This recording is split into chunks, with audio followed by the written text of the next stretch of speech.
Hello, હવે આ મારી નાની બેન છે અને એનું વેટ છે અત્યારે 94 કિલો અને હું પોતે જયારે મારું વેટ હતું મારું 94 કિલો વેટ હતું અને ત્યાર પછી મેં એવું નક્કી કર્યું કે હું બેરિયાટ્રિક સર્જરી કરાવી દઉં અને મને સંજીવ પટોડિયાનું નામ મારા મોઢા ઉપર સ્પેશિયલી હતું અને મને 2-4 જણા રિક્વાયરમેન્ટ કર્યું હતું કે તમે ત્યાં જ જાઓ એટલે હું સ્પેશિયલી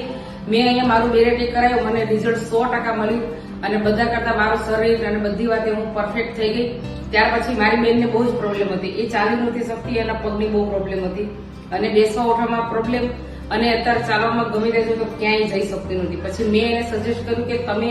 પણ બેરિયાટ્રિક સર્જરી કરો તો ખ્યાતિ મલ્ટી સ્પેશિયાલિટી હોસ્પિટલમાં હું આવી, એને હું પરણે લઈને આવી છું, એનું નહોતું પણ મેં કીધું ના હું એ જ કરાવી નાખ એટલે એને ઓપરેશન કરાવી દીધું છે અને એનું વેટ જેવી રીતે મારું થઈ ગયું ને એવી રીતે એનું બી થઈ જાય એવી મારી ગણતરી છે. જે હું સરસ જીવન મેં જીવ્યું એવું જીવન એ જીવી એવી મારી ગણતરી છે અને થેન્ક યુ સંજયભાઈ પટોડિયા જેણે અમને આટલી સરસ લાઈફસ્ટાઈલ જીવવા માટે અને પ્રેરણા આપી અને એનું હું થેન્ક યુ બહુ વધારે કહું છું.